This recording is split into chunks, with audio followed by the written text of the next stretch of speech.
여러분 되시기를 주의 이름으로 축원합니다. 어릴 때 사탕을 빨고 껌을 씹고 이렇게 하다 보면 다 이가 충치를 먹어서 다 썩고 그렇게 했죠. 그런데 요즘 나오는 어떤 껌, 이 자일리톨이라고 하는 이 껌은 오히려 충치를 예방한다 그럽니다. 어디서 그러냐 하면 이 충치균이 단 것을 먹으면 그것을 가지고 이 소화를 시켜서 배설물로 나오는데 그것이 산으로 되어 가지고 이것이 바로 이 범양질을 바로 파괴시켜서 충치가 생긴다 그럽니다. 그런데 이 새로 나온 이 껌은 최근 나온 이 껌은 매우 당분이 단데 당분이 함량되어 있지만은 실제로는 그 당분이 아니라 가짜 당분이라 그럽니다. 그래서 이 충치균이 이것을 먹고 소화를 시키는데 바로 산으로 만들지 않아요. 가짜 당분이니까 당분이 나오지 않아. 그리고 이걸 자꾸 자기가 먹고 또 먹고 또 먹고 싸고 계속 이렇게 몇백 번을 하다가 보면 바로 이 충치균이 바로 이 당분이 들어가야 되는데 당분이 다 빠져나가 버리고 영양실조가 돼서 죽는다 그럽니다. 충치균이 이렇게 참 배출하는 그 배설물을 달큰지근하니까 자기가 계속 먹고 그리고 먹고 싸고 그러는 가운데 영양실조가 돼 죽어버리더라. 오늘 이렇게 한국 교회도 하나님의 임재가 없는 가짜 예배를 드려서 한국 교인들이 죽어가고 있습니다. 우리가 기도한다고 하면서도 이 자기의 욕망으로 이렇게 늘어만 놓지 기도에 응답이 없고, 그리고 이렇게 기도하긴 하는데 이렇게 응답도 없고 가짜 기도로 굶어 죽는 교인들이 많이 합니다. 사탄의 군대를 정복하지 못하는 무기력한 하나님의 군대, 나약한 성도들 때문에 한국 교회가 굶어 죽어가고 있습니다. 하나님의 은혜를 굶어가는 것, 바로 이 그리스도인들은 영광스러운 예배를 맛보지 못하고 하나님의 임재가 없는 그런 예배를 드려서 어리석은 우리 그리스도인들 때문에 오늘 이 땅의 교회들이 무력해지는 교회가 돼가고, 이렇게 그로 인해서 이렇게 굶어 죽어가는 교인들이 많이 있다고 그럽니다. 사실 우리가 그렇잖아요. 신앙한다고 하면서 사실은 신앙하는 게 우리 사대 교회처럼 믿는다고 하는 모양은 있지만은 그러나 사실은 죽어 있어요. 기도해도 아무런 능력도 없고 응답도 없고, 우리가 믿는다 하는 것은 있으나 그러나 아무 능력도 없고, 그래서 오늘 사대 교회처럼 우리가 살아있으나 신앙생활 하나 죽어있는 신앙생활을 하고 있다는 말입니다. 자, 그래서 권능과 권세, 성경은 성경에 감동된 사람들이 쓴 책입니다. 성경 안에는 성령의 감동을 받은 사람들의 이야기가 그 속에 있습니다. 그런데 자세히 보게 되면 거기에 하나님께서는 성령 받은 사람을 쓰시고, 그리고 하나님이 버림받은 사람으로 이렇게 나누어져 있는 걸 보게 됩니다. 오늘 우리 교회가 이단적인 이야기는 하지 않지만, 그러나 하나님의 능력과 성령의 감동에 대한 이야기를 하지 않습니다. 아니, 이 얘기를 하지 않는 것이 아니라 모르고 있습니다. 이제 우리는 세상의 마귀들이 독점하고 있는 것처럼 모든 것에 지금 쏟고 있고 쏟아 있던 그 능력과 권세를 빼앗아서 하나님 앞에 얼마나 위대한 분인가를 우리는 만방에 알려야 합니다. 지금까지 사탄은 우리를 속여왔습니다. 온갖 재미있는 것들이 땅에 있고 그리고 세상에 있다고 했으나, 그러나 우리의 주님의 몸된 교회 안에는 하나님의 영광스러운 교제가 있고 하나님의 백성들이 그리고 아름다운 성김과 사랑과 교제가 있음을 알려야 합니다. 하나님 나라는 영광스러움을 우리는 땅에서 선포해야 돼요. 사탄에게 빼앗겼던 그 영토, 사탄에게 빼앗겼던 그 영혼들을 하나님 앞에 다 돌려드려야 합니다.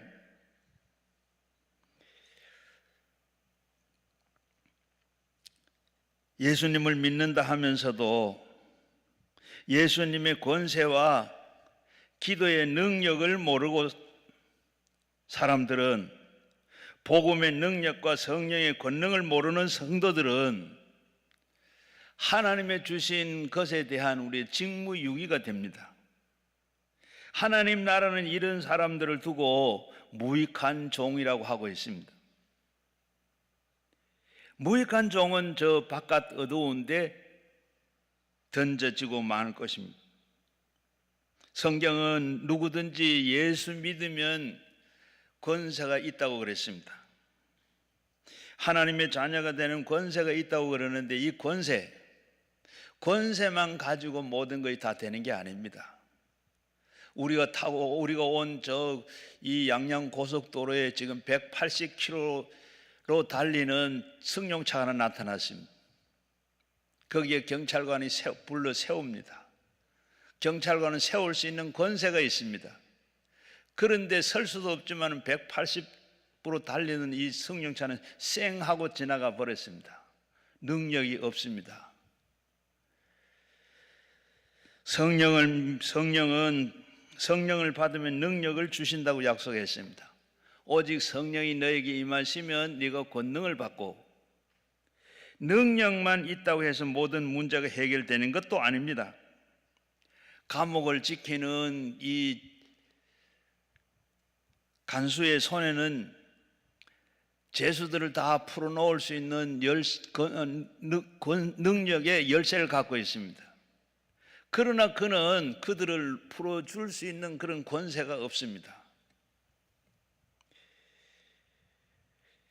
멸망으로 향해 질주하고 하고 있는 이 시대에, 악한 권세에 갇혀 신음하고 있는 이 시대 속에 누가 하나님 앞에 쓰임을 받을 수 있겠습니까? 21세기를 지금 하나님께 쓰심 받을 수 있는 교회가 어느 교회겠습니까? 하나님의 이 마지막 때 어떤 교회를, 어떤 나라를, 어느 민족을 쓰시겠습니까? 능력과 권세를 아는 민족, 권세와 능력을 가진 교회, 능력과 권세를 가진 사람을 하나님 쓰시는 줄로 믿습니다. 권세만으로도 안 된다 그랬고 능력만으로도 안 된다 그랬습니다. 권세와 능력이 가져져야 할 줄로 믿습니다. 오늘 읽은 말씀에 보면 능력과 권세를 집약해서 한 단어가 있습니다. 바로 영감이라고 하는 단어입니다. 문자적으로 보면 영적인 감각을 의미합니다. 그 내면을 들여다보게 되면 신령한 권세와 능력이 바로 능력을 말하고 있습니다. 전에 성경에는 갑절의 영감을 주소서, 그렇게 또 써여가 있었고 해석을 그렇게 했어요. 그래서 이 엘리사가 가지고 있는 저는 그렇게 알았습니다. 또 그렇게 배웠고, 엘리사가 가지고 있는 그 영감을 갑절이나 달라고 그렇게 이때까지 알았어요. 그런데 오늘 성경을 자세히 보니까 그 사이에 성경이 바뀌면서 그 다음에 성령의 역사를 바로 이렇게 갑절에 영감을 주소서, 나중에 가서 얘기하겠습니다만 이렇게 거기에 보면 갑절에 영감을 주소서. 구약 성경에는 보면 이 성부 하나님께서 주도적으로 이렇게 역사하시는 걸 보게 됩니다. 신약에 와서는 예수님께서 보면 구원의 역사를 예수님이 준비해 가고 있습니다. 지금 교회 시대의 오늘은 교회 시대의 성령이 주도적으로 이 시대를 이끌어 가고 있습니다. 성령을 알지 못하면, 성령을 접촉하지 아니하면, 성령의 권능을 깨닫지 못하면 이 세상을 정복하고 하나님께서 우리에게 약속하신 그 풍성하시고 그 행복을 누리고 사는 건 역부족입니다. 성령의 권능, 영광의 갑절이나 필요한 시대에 우리가 살고 있습니다. 예수님은 제자들은 3년 동안에 같이 먹고 가르치고 나누고 같이 자고 그리고 설교를 들었습니다. 그런데 예수님께서 잡힐 때 어떻게 됐어요? 예수님이 잡히니까 이들은 뿔뿔이 다 흩어졌습니다. 그리고 예수님을 부인했습니다. 그리고 심지어는 예수님을 팔기까지 했습니다. 예수님이 부활하셨습니다. 승천하셨습니다. 약속하신 성령을 기다리면 다락방에 모였습니다. 거기에 성령의 영감과 그리고 성령의 권능이 떨어지게 된 겁니다. 비급하던 제자들이, 도망갔던 제자들이, 이 두려움에 떨던 제자들의 모습이 아니었습니다. 이들은 잠갔던 문을 차고 나와서 그들은 예루살렘 거리 이리저리 다니면서 예수님이 부활하셨다, 승천하셨다, 주 예수를 믿으라, 그리하면 너와 내 집이 구원받는다. 문을 잠그고 그리고 불안의 초조에 떨고 있던 그들과는 다릅니다. 그들 가슴 속에는 이글거리는 불덩어리 같은 용기가 그들 속에 있었습니다. 도망갔으나 왜 도망갔느냐, 왜 이렇게 원망하지 아니하고 그들은 서로 공동체가인 것을 알면서 그들은 서로가 사랑하고 그리고 서로 세워주고 서로 이렇게 위로해주고 감싸주고 찬양하고 앞을 다투어서 달려나가 복음을 전했습니다. 그들 가슴 속에 새 시대를 향한 소망은 이글거리고 있었습니다. 예수 전하지 말라고 그렇게 하는 이 재판장 앞에 사람의 말을 듣는 것과 그리고 하나님의 말씀을 듣는 것이 어느 것이 옳은지 판단해 보라고까지 했습니다. 이 세상에 두려울 것이 없었습니다. 목숨이 아까웠지 않았습니다. 세상의 모든 아까운 것이 아무것도 없었습니다. 주님 위해서 물질도 모든 자기의 몸도 그리고 죽는 것까지도 생명까지도 다 내놓고 무서운 줄 모르고 주님을 따라 나와 주님을 나타냈습니다. 세상 사람들이 그들을 보고 뭐라 그랬어요? 저들은 술에 취했다, 미쳤다, 그리고 저들은 완전히 세상에 큰 영향을 끼치는 걸 보니까 예수쟁이들은 연병과 같다고까지 했습니다. 사도 바울을 향해서 총독은 바울이 네가 참 학문에 내가 미쳤다고까지 했었습니다. 일찍이 구약의 이 스가랴 선지자는 힘으로 능으로 되지 않지만 하나님의 영으로 된다고 했습니다. 내가 세상에서 배웠던 지식 말고 내 노력 말고 성령의 영감을 말합니다. 오늘 본문 말씀에 보면 주인공 된 이 엘리사는 그 스승을 통해서 하나님께 간구합니다. 선생님을 평생 따라다녔습니다. 생도로서 신학교를 졸업하고 그리고 자기의 앞날을 대해서 공부를 하다가 보니까 그동안에 이 가정 문제가 재정이 문제가 아닙니다. 그런데 그런 것 다 구하지 아니하고 자기가 이제 목회자로서 그리고 선지자로서의 그 명예나 자기가 앞날을 이렇게 부탁하지도 않았습니다. 오직 구하는 것은 뭡니까? 갑절의 영감을 내게 주소서. 오늘 설교 제목이 갑절의 영감을 주소서입니다. 이 기도한 배경은 뭐 어떻게 되느냐? 솔로몬 시대에 솔로몬 때 와가지고 이스라엘이 남북으로 두 개 나라가 나누어졌습니다. 그리고 또 나라가 그만큼 사악해졌는데 이스라엘은 한결같이 사악하기만 한 것이 아니라 그 악의 절정은 아합 왕과 이세벨에 바로 그들이 그 시대를 펼쳐갔습니다. 밤이 어두울수록 큰 등불이 필요한 듯이 하나님께서는 그 시대에 엘리야와 엘리사를 보냈습니다. 엘리야 시대는 이제 끝나고 엘리사의 시대가 열려집니다.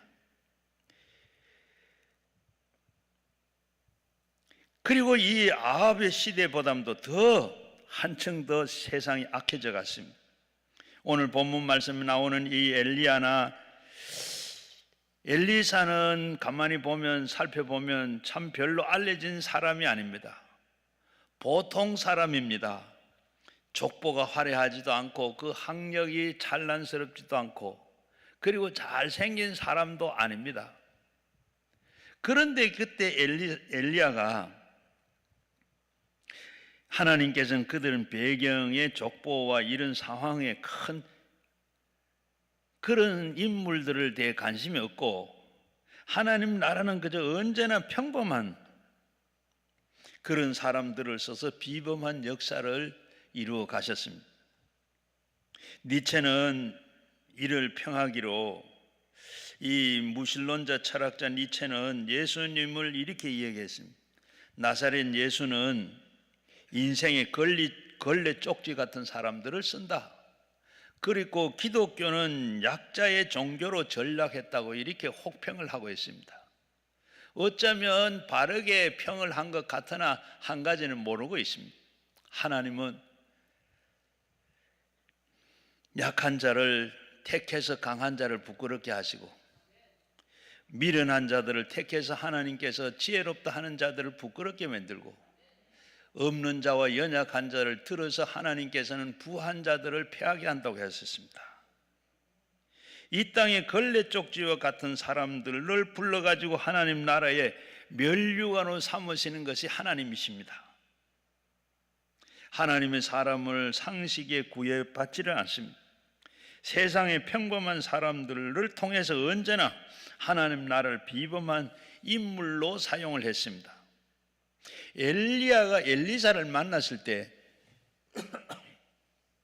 엘리사는 지금 소 12마리를 가지고 밭을 갈고 있었습니다. 그때 엘리야가 엘리사를 보고 이 시대를 변화시키고 하나님의 사역을 감당하기 위해서 시대를 밝히기 위해서 나를 따라가지 않겠느냐. 그런데 이 엘리사는 그대로 예 하고 따라 나섰습니다. 쟁기를 부숴서 장작을 만들고 소를 잡아서 동네 사람들을 잔치를 하고 그리고 부모님에게 절을 하고 스승을 따라 나섰습니다. 성경에 보게 되면 하나님께서 쓰시는 사람들은 공통점이 있는데 이 모두가 다 하나님이 부르실 때 순수히 다 대답을 했다고 하는 따라 나섰다는 얘기입니다.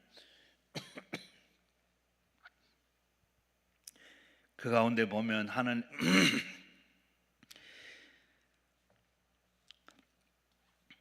아비와 그 친척과 모든 집을 떠나라 두고 떠나라고 했을 때 아브라함은 아무 말도 하지 않아요. 갈 바를 알지 못하나 그러나 하나님이 따라서 나섰습니다. 그리고 그 뒤에 보면 신약에 와서 보면 베드로와 그 외에 11 제자가 그대로 다 따라 나섰습니다. 그리고 엘리사도 그렇게 따라 나섰습니다. 어두운 시대의 혜성처럼 나타난 불같은 역사 가운데 역사를 일으켰던 이 엘리야, 하나님이 당신 곁에서 부르십니다. 제자 이 엘리사는 스승과 함께 하신 그 하나님, 나도 그 하나님이 같이 하실 것이다 하고 따라 나서서 그대로 하나님께서 그들을 붙들어 주실 것을 믿고 따라 나섰습니다. 끈질기게 따라 나섰습니다. 엘리사는 스승의 말대로 따라다녔습니다. 그러면서 이 엘리야가 엘리사를 보고 무엇을 구하느냐고 물었습니다. 그럴 때 오늘 읽은 말씀이면 갑절의 영감을 내게 있기를 구하나이다. 여기에 영감은 초인간적인 능력입니다. 영하면 바로 이 르하고 했는데 예언적인 그런 능력을 말합니다. 선지자로서의 사명을 감당하기 위해서 충분한 영역을 의미를 하고 있습니다. 바로 갑절의 영감을 내게 있기를 권하이다.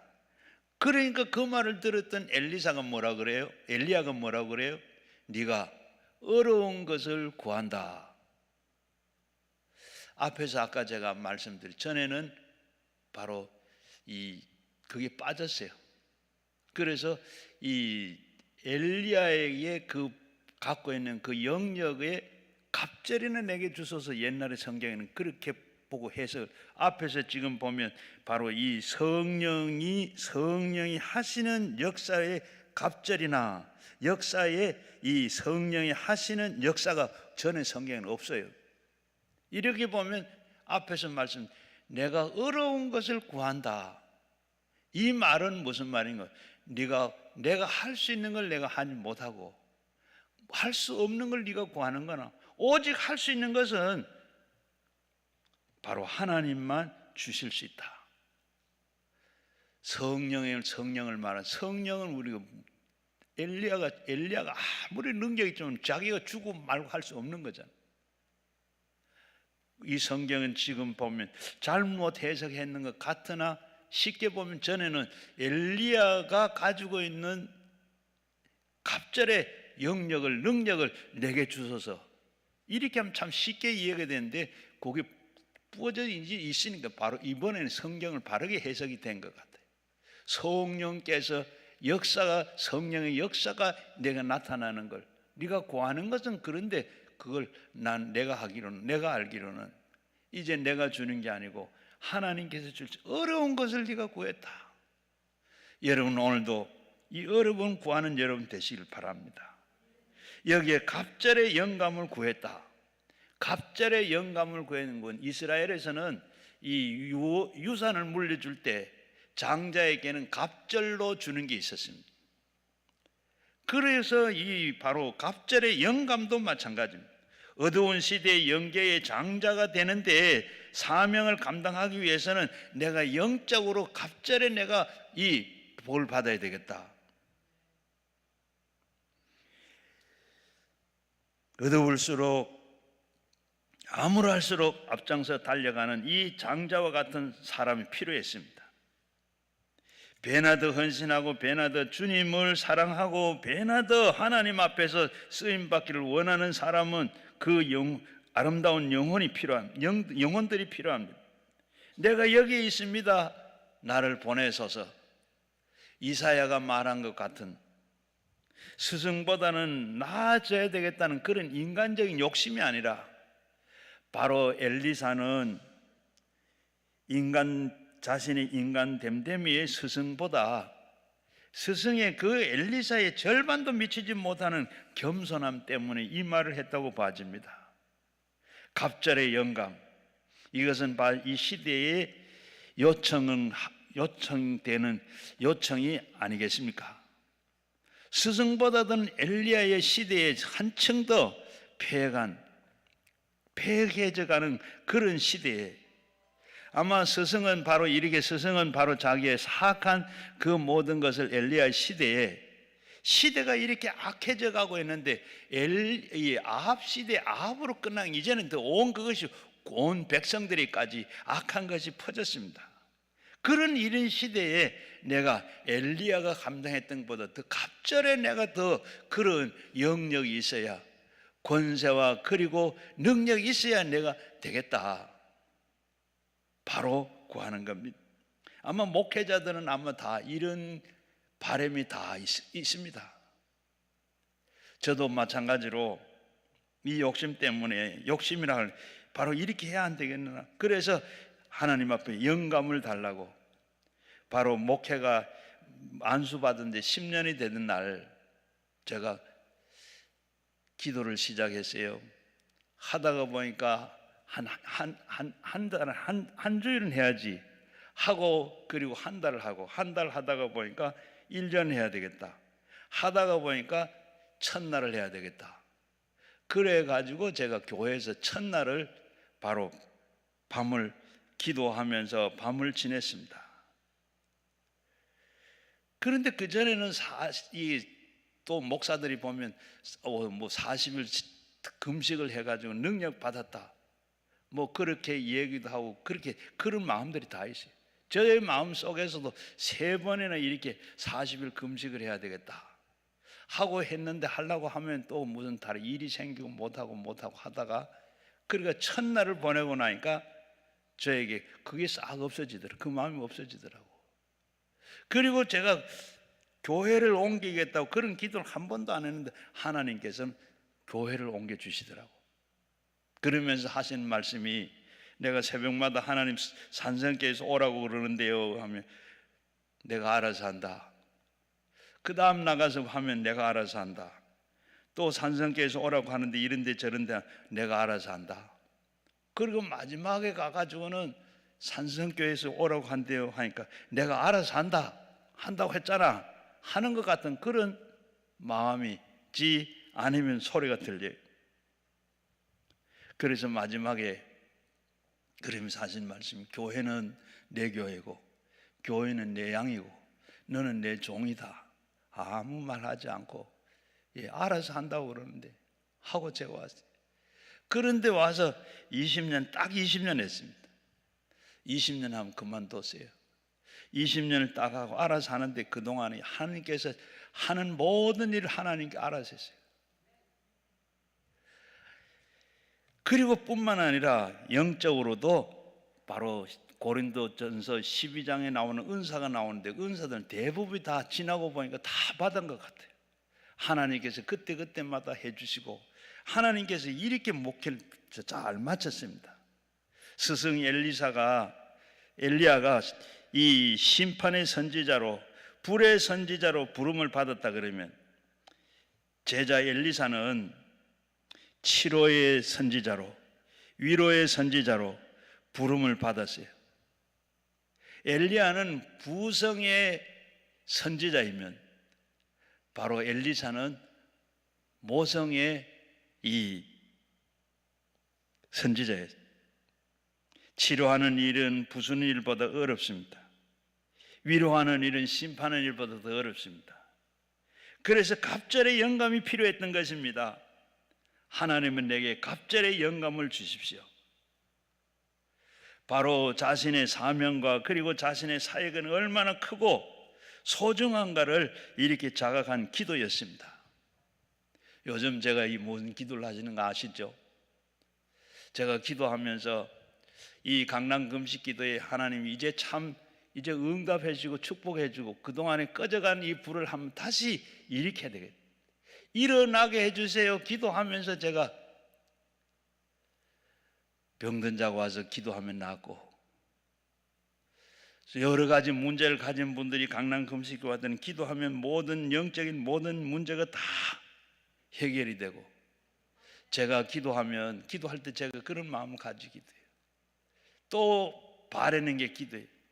우리가 이 꾸겨진 옷을 다림질을 다 밀고 나가면 싹 깨끗하게 다려지잖아요. 이처럼 기도하면 아픈 무슨 병이든지 깨끗하게 다림질한 것처럼 싹 깨끗하게 씻어지고 낫는 이런 게 제게 있었으면 좋겠습니다. 강남 금식 기도는 이런 역사가 있었으면 좋겠습니다.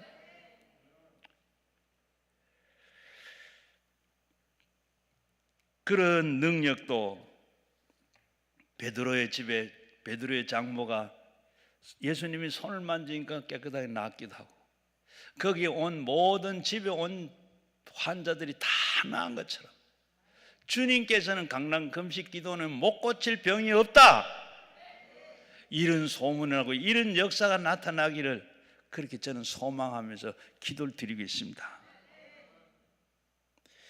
갑절의 영감을 요구하고 있어요. 바로 이 엘리사가 갑절의 영감을 구했는 것처럼 오늘 우리는 7갑절에 더 나가서 20갑절, 30갑절, 100갑절에 하나님 구하여서 받고 능력 있는 여러분들이 되시기를 주의 이름으로 축원합니다. 갑절의 영감이 필요합니다. 엘리야 시대는 바로 어떠했습니까? 엘리사 시대는 바로 이 갑절의 영감을 받고 산길로 내려오는데 젊은 아이들이 엘리사를 보고 어떻게 조롱을 했습니다. 어른들에 대하는 아이들의 태도를, 그리고 영적인 지도자를 존경할 줄 모르는 시대를 반영하고 있습니다. 한 걸음 더 나가서 하나님에 대한 경외함을 잃어버린 방황하는 한 시대의 아픔을 이렇게 보여주고 있습니다. 오늘은 어떠냐? 오늘 이 시대는 어떻습니까? 끔찍하고 이 끔찍한 범죄들이 더 이상 어른들만 것이 아닙니다. 음주와 그리고 흡연과 강간과 살인과 그리고 게임 중독, 이 청소년들의 문제가 아닙니다. 연령이 점점 내려가다가 이제는 바로 이 중학생들까지 라고 하더니 이제는 초등학교 4학년까지 담배 피우는 아이들이 있다. 점점 세상은 악해져 가고 다 이렇게 합니다. 이 땅에 영적으로 이 감각은 잃어버리고 방황하고 있습니다. 하나님 앞에서 나와서 예배하고 기도한다고 하면서도 하나님의 영광이 그 얼굴을 구하지 않습니다. 우리가 나와서 예수 믿는 게 뭐예요? 우리가 예수님 앞에 기도해야 될 게 뭐죠? 우리는 다 뭐 이렇게 저렇게 다 구하지만 하나님께서는 뭐예요? 예수 바로 믿어라, 예수 만나라, 예수 찾아라. 예수가 답입니다. 무엇을 먹을까 마실까 입을까 구하지 말고 너희는 먼저 그의 나라와 그의 의를 구해라. 그러면 너에게 있어야 할 것을 더 하시겠다. 아시는 주께서 더 하신다. 그게 답이요. 그런데 오늘 시대는 그렇지 않아요. 자, 그리고 당시에 이 선지 학교가 베델과 여리고에 있었습니다. 이 선지 학교는 엘리야가 세운 게 아니고 엘리사가 세운 게 아니고 아마 사무엘 때 세워진 걸로 압니다. 엘리사가 성천하고 그리고 성천한다는 소식을 듣고 생도들이 어떻게 스승이 바로 이렇게 찾아서 사흘이나 헤맸습니다. 엘리사가 못 가게 했는데도 그들은 다 무시하고 떠났습니다. 그들은 이성은 발달했으나 영성이 다 무뎌졌습니다. 이적과 기사를 믿으려고 하지를 않았습니다. 성령의 초월한 능력에 전혀 무력한 신학도들이었습니다. 성직자들은 세속화되어 버리고 말았습니다. 오늘 살아가고 있는 이 시대는 엘리사 시대보다 나은 게 있느냐? 나은 게 없습니다. 또 그래요. 오늘도 기복신앙을 가지고 위험한 세상을 변화시킬 수 없습니다. 욕심을 이루어가는 기독교는 내 욕심을 다 이루어가는 기독교라고 착각하고 있는데 이건 이 생각으로는 세상을 바꿀 수가 없습니다. 세상을 정복할 수도 없습니다. 내가 하나님의 자녀 됐다는 것은 얼마나 영광스러운 일이고 얼마나 자랑스러운 일이고, 그리고 신령한 세계를 알지를 못하고 내가 구원받았다는 사실에 대해서 감사와 감격이 없습니다. 가족이나 그런 이웃이나 이런 믿지 않는 사람을 보더라도 구원을 받지 못한 사람 봐 안타까움이 없습니다. 그래서 앞에서 제가 말씀드린 대로 예수는 그런 예수가 아니죠. 그래서 우리가 믿는 예수가 살았다 하는, 믿기는 하지만 그러나 능력도 없고 이런 마음도 없고, 그러니 바로 살아있다 할 수가 없고, 사대 교회가 살아있다 하는 이름은 있으나 사실은 죽은 그런 믿음이란 말입니다. 복음의 능력을 모르는 메시지는 이 시대에 감동을 줄 수가 없습니다. 그리스도를 아무리 모아서 세상을 파송을 해도 아무런 능력이 나타나고 세상을 변화시킬 수가 없습니다. 오늘 우리는 영적인 비상시대에 걸려 있습니다. 오늘은 바로 두 가지가 없습니다. 제가 목회하다가 보니까 제가 처음 목회할 때가 아니라 그래도 적어도 2000년대 전까지만 하더라도 교회 안에서 신령한 목사가 참 신령하다. 교회 안에 권사, 기도할 때 보면 어머니 같은 교회, 어머니 같은 권사, 이렇게 이 얘기를 했는데, 기도하고 이 얘기를 했는데 그 말이 지금 여러분 교회에서 하세요? 신령한 목사, 그 말 싹 없어졌어요. 오늘 우리 교회가 다 이렇게 악해져 가고 있고, 그리고 오늘 교회가 또 성장이 중단되어 있습니다. 코로나로 비대면 예배를 드리면서 예배가 무너졌습니다. 전도할 생각도 없고, 전도한다고 해도 전도하는 복음을, 그 복음 전파가 메아리만 치고 있습니다. 행여 우리 교회를 촛대를 옮길까 두려운 생각이 듭니다. 하나님의 성령이 우리를 거두어 가시면 어떻게 되겠어요? 젊은이들이 갈 길을 알지를 못합니다. 시대의 날로 악해져 가는데, 어두워만 가는데 성직자는 신령함을 잃어버리고 복음의 영감을 상실해버리고, 이 갑절의 영감이 어느 때보다도 필요한 때입니다. 우리가 새벽마다 기도할 때마다 하나님이여 이 나라에 갑절의 영감을 주옵소서, 한국 교회에, 우리 교회에 갑절의 영감을 주소서, 오늘 우리가 드리는 이 예배에 갑절의 영감을 하나님 주소서. 하나님 이 나라의 한국 교회 하나님의 위정자들과 정치자들과 갑절의 영감을 주소서. 아들을 가르치는 이 학교 선생님들에게 영감을 주옵소서. 공무원들과 그리고 이 국방 군인들에게 하나님께서 영감을 주셔서 이 나라를 잘 지키게 해 주옵소서. 하나님께서 이 나라의 모든 기업인들과 수출하는 기업인들과 그리고 갑절의 영감을 주셔서 한국의 기업과 그리고 대한민국을 망하게 하는 노조, 지금의 노조 운동은 없어지고 하나님의 이 노조에게도 하나님 갑절의 영감을 주셔서 하나님 이 나라를 살려주셔야 됩니다. 하나님 앞에 우리가 기도를 해야 할 것입니다. 갑절의 영감을 받으려고 그러면 오늘 본문의 말씀을 잘 살펴보면 엘리야가 이 제자들을 데리고 네 지역을 이렇게 지나고 갔습니다. 그럴 때 가는 곳곳마다 너는 여기에 머물러 있으면 안 되겠느냐, 이 말은 이 지역을 극복할 수 있겠느냐 하는 말씀입니다. 제일 먼저 그들이 간 곳은 어디입니까? 길갈이라는 곳입니다. 길갈은 바로 여호수아가 요단강을 건너가 가지고 제일 먼저 기념비를 세운 곳입니다. 요단을 가르는 분은 하나님이십니다. 역사의 시작이 바로 그곳입니다. 그래서 그걸 믿고 그리고 신앙 고백으로 어떠한 어려움이 있어도 가나안 땅을 정복하는 데 있어서 거기에는 칼로 그리고 군대의 힘으로 되는 것이 아니다 하는 것을, 그리고 거기에서 할례를 통해서 바로 이기게 됩니다. 그리고 부정한 것, 더러운 것들은 다 없애버려야 된다. 그리고 베드로는 초대 교회에 가서 설교를 했는데 너희는 회개하라, 성령이 충만을 받아라. 누턴은 등불이 가까울수록 그림자가 커져간다. 하나님이 가까울수록 죄가 드러나게 되어 있습니다. 그래서 한경직 목사님은 템플 상을 받을 때 기자가 물었어요. 목사님,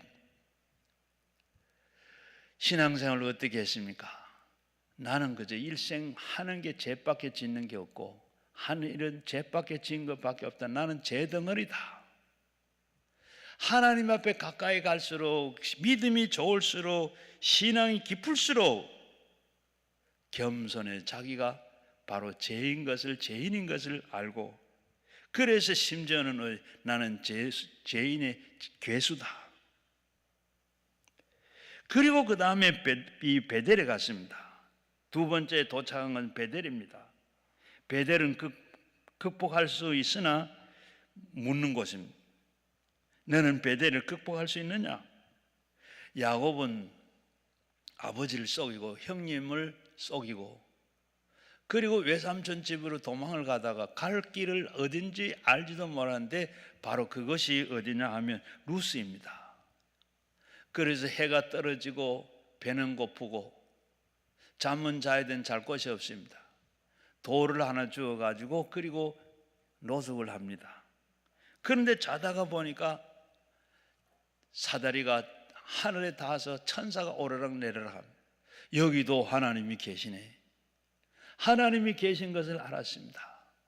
할아버지가 아버지가 나를 다 버리고 그리고 나는 다 끊어진 줄로 알았는데 하나님께서 여기 계시네. 하나님이 여기 계시네 하면서 하나님께서 뭐라고 말씀을 하신가 하면 내가 너를 버리지 아니하고 너를 떠나지 아니하고 내가 이 땅에 돌아올 때까지 너와 함께 하겠다 약속을 해줍니다. 하나님께서 같이 하시는 임재를 말합니다. 어떤 사람을 하나님이 쓰시느냐, 어떤 교회를 쓰느냐, 어떤 민족을 쓰느냐, 늘 하나님의 임재를 경험하는 사람, 임재가 있는 사람, 하나님이 항상 같이. 여러분, 우리가 예배를 드리는데도 하나님 임재가 계셔야 돼요. 하나님이 이곳에 예수님 같이 오셔서 축복하시고 들으시고 말씀하시고 그래야 이게 바로 예배입니다. 하나님의 임재가 없이 우리가 예배 드리도 아무것도 아니에요. 바로 다른 데 예수님이 계신 게 아니고 바로 하나님이 성전에 계셔. 그 가운데 성전에 같이 한 그 사람에게 하나님 같이 하시는 베델을 확보한 신앙을 말합니다. 하나님께서 우리가 늘 임재하는 이런 신앙의 사람이 되어야 할 줄로 믿습니다. 그리고 세 번째는 바로 도착한 것이 여리고입니다. 여리고는 가나안 땅에 가나안 들어가면서 제일 먼저 첫 번째 만나는 성이 여리고 성이죠. 그곳에 들어가서 전적으로 이렇게 전폭적으로 하나님을 신뢰합니다. 군사적으로 힘으로 무너진 것이 아니고 여리고성이 무너진 것이 오직 하나님의 권능으로 여리고성이 무너졌습니다. 너는 매일같이 이 성을 하루에 한 바퀴씩 돌아라. 마지막 7바퀴를 돌고 난 다음에 함성을 지르면 이 성이 무너질 것이다. 소리를 질러라 그랬습니다. 하나님, 우리도 하나님 앞에 기도할 때 소리를 질러야 돼. 그리고 우리는 참 우리 작은 신음에도 하나님이 나와 함께 하시는데 사무엘이 말이 땅에 떨어지지 않았습니다. 내 기도가 땅에 떨어지지 아니하고 하나님께서 내게 축복한 것이 땅에 떨어지지 아니하고 내가 기도한 것이 한마디도 땅에 떨어지지 아니하고 하나님 앞에 상달되는 그런 기도, 내가 헌신하고 내가 봉사하고 내가 충성하는 이 모든 것 땅에 떨어지지 아니하고 모든 것이 하나님께 올려지는 그런 축복, 그럴 때 새로운 역사가 나타나는 줄로 믿습니다. 그리고 마지막으로는 요단강에서 엘리사를 데리고 갔습니다. 그리고 요단강에 가더니 엘리사가 어떻게 자기 입은 옷을 벗어서 둘둘 말아서 요단강을 내리치니까 요단강이 어떻게 갈라졌어요. 둘이 요단강을 그저 육지처럼 건너갔습니다. 그리고 엘리사가 하늘부터 불말과 불병거가 효리바람으로 불어옵니다. 그걸 타고 불말과 불병거를 타고 엘리사가 올라가요. 그럴 때 그걸 보고 그 순간에 엘리사는 어떻게 했어요? 자기도 받은 그 옷을 벗어서 2개로 찢었습니다. 성경에 보면 옷을 옷 얘기가 많이 나오는데 이들이 입은 옷은 털 가죽 옷입니다. 털 가죽 옷이라고 해서 우리처럼 이렇게 단추 구멍도 있고 단추도 있고 이런 게 아니고 그냥 망토처럼 걸치고 있는 그런 옷입니다. 이걸 벗어가지고 엘리사는 2개로 찢었어요. 찢었다. 자기를 부인해 버립니다. 이기심을 찢어버립니다. 옛 행실을 찢어버립니다. 옛 가치관을 다 찢어버립니다. 신령한 옷을 입기 위해서 그렇게 찢어버려야 새 옷을 입을 수가 있습니다. 하나님은 이런 사람을 갑절로 영감을 부어주시는 줄로 믿습니다. 오늘 우리도 하나님 앞에 나와 예배하는 가운데 하나님 앞에 이 엘리사가 찢었던 옷을 찢었던 것처럼 우리의 마음을 찢어야 됩니다.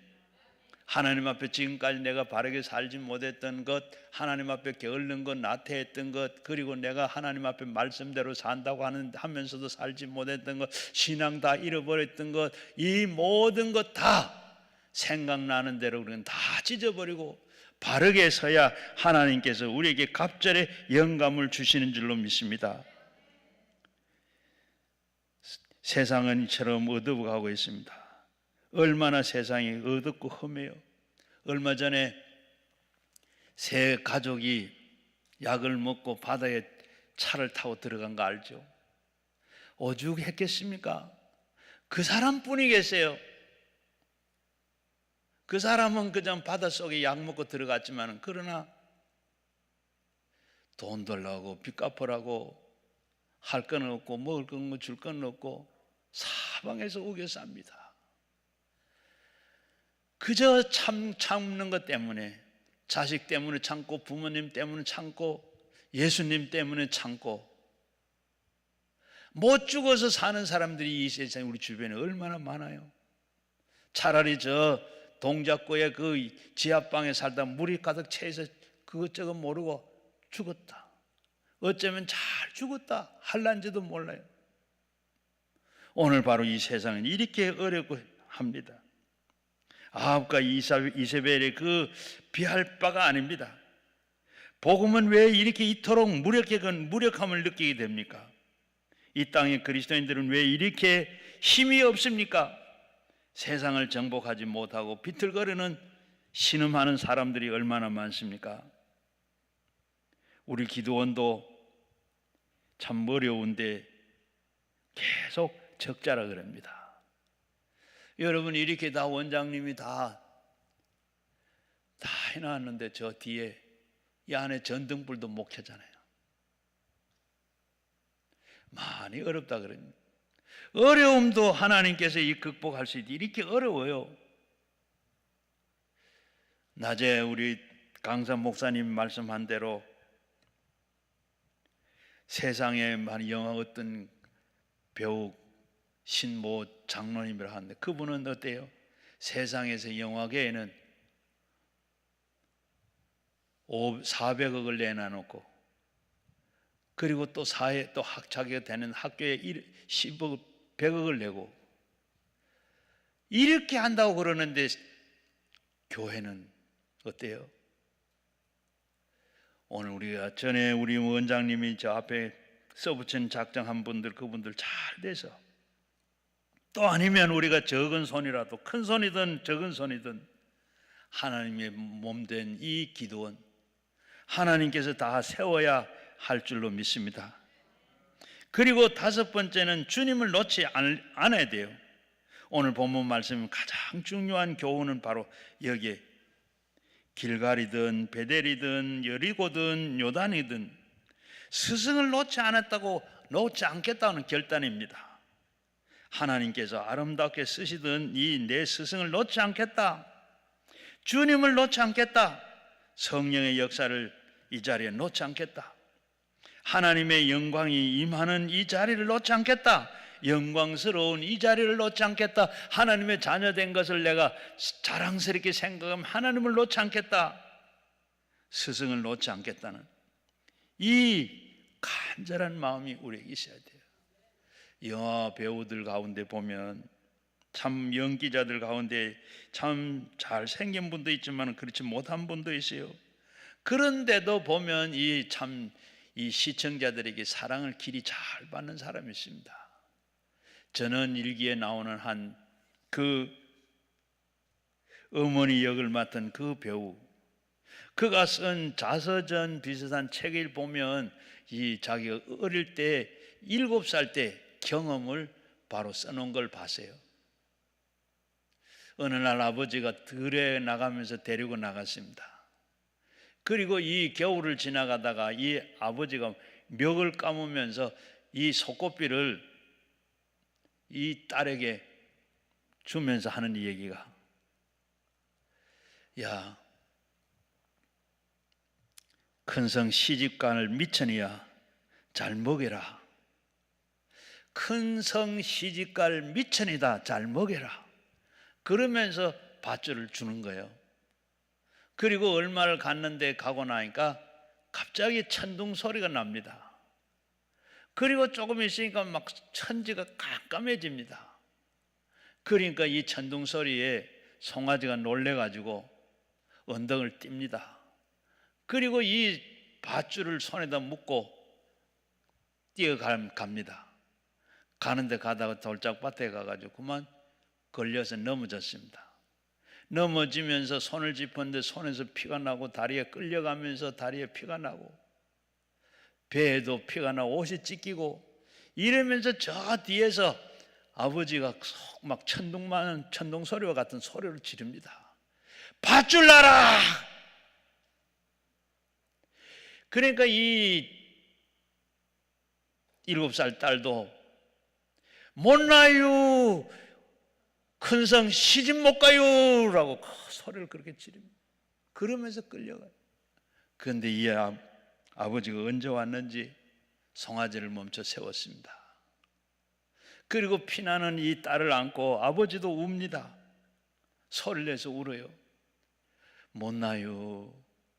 못 나요. 큰언니 시집 못 가요. 여러분, 오늘 우리가 이렇게 붙잡아야 될 줄 압니다. 하나님이 대한민국을 붙잡아 주시고 한국 교회를 붙잡아 주시고 한국 경제를 붙잡아 주시고 여러분을 붙잡아 주셔야 우리가 잘 살아날 수 있는 줄로 믿습니다. 신앙의 부흥인 갑절로 필요한 시대에 우리가 살고 있습니다. 갑절이나 몸부림을 하면서 뜨겁게 기도해야 될 성도들의 기도가 요청되는 시대에 우리가 살고 있습니다. 갑절이나 뜨거운 열심이 필요합니다. 갑절에는 더 헌신의 충성이 필요합니다. 왜요? 세상이 배나 악해져 있기 때문에 그렇습니다. 대통령을 세워놨는데 2개월밖에 되지 않았어요. 2개월밖에 되지 아직까지도 제대로 내각이 다 구성도 안 됐어요. 아직 자리도 제대로 앉지를 못했어요. 그런데 바로 여론, 그리고 이 여론을 운운하면서 그리고 적어도 그러면 한 2년이나 이렇게 해보고 잘한다 못한다 해야죠. 아직까지 제 자리도 제대로 앉지를 못했다고. 그리고 여론조사 해가지고 하는 말이 탄핵하겠다. 얼마나 아꼈어요.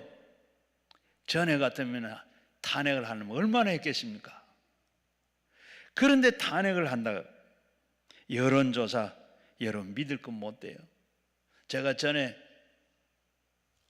여론조사에서 그래 나도 한 표 하자 하고 정신을 바짝 차리고 전화를 묻는 대로 대답을 하요.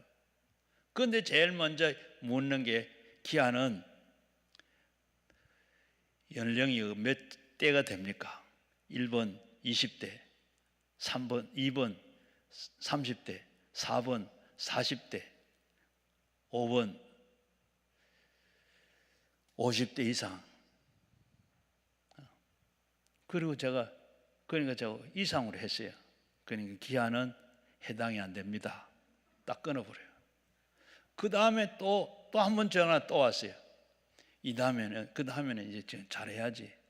기한은 어디 사십니까? 서울 1번, 2번 수도권, 3번 기타.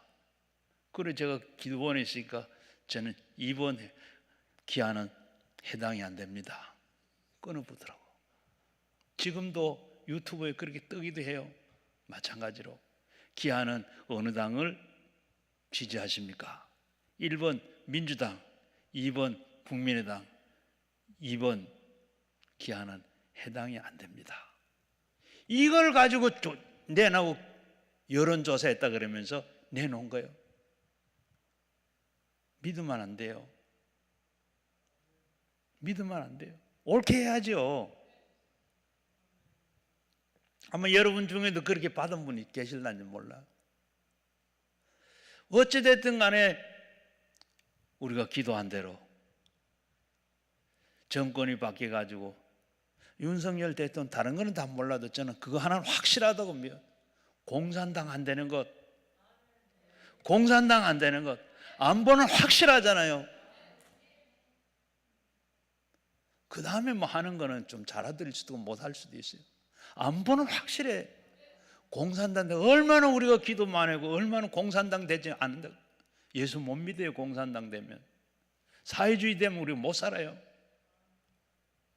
5년 동안은 확실하잖아요. 미국과 얼마나 동맹관계를 잘 맺고 확실하게 하고 있어요.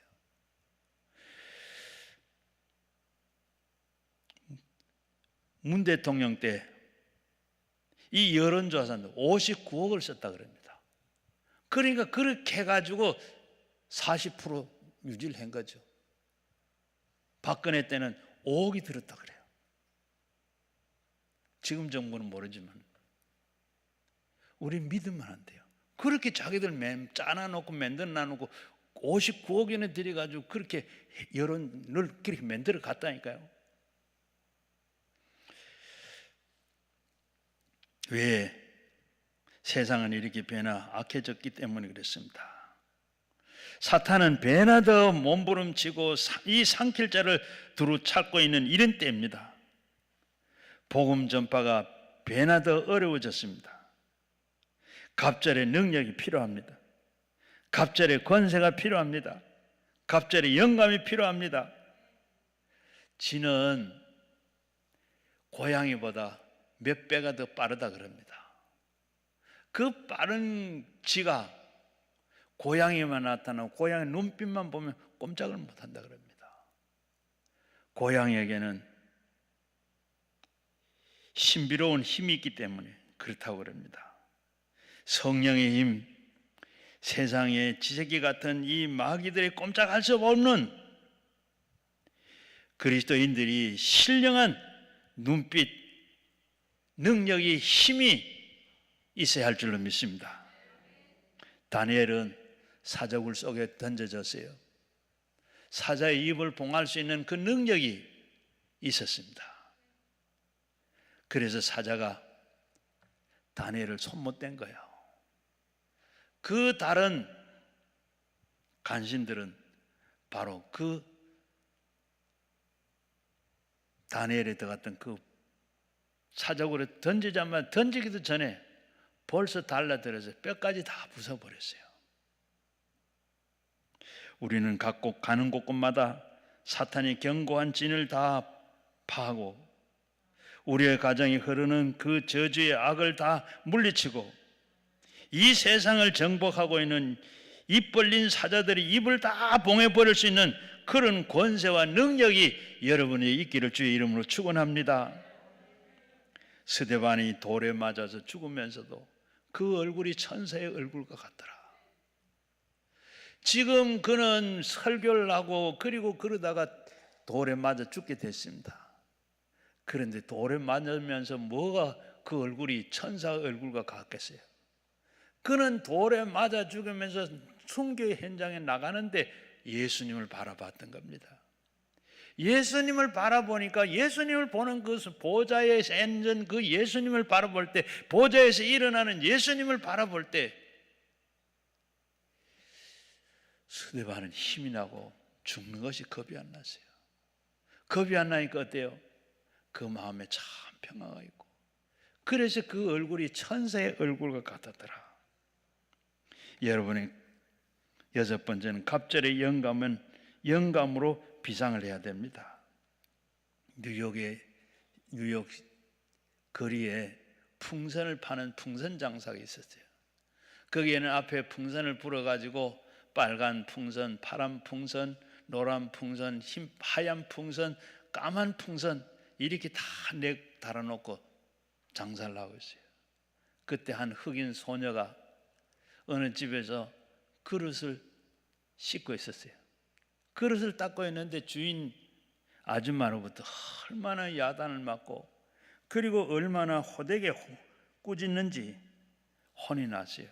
그래서 나는 평생 이렇게 살아야 한다는 말인가 하고 자기 신세를 한탄하면서 길을 걷다가 보니까 풍선 장사가 있어요.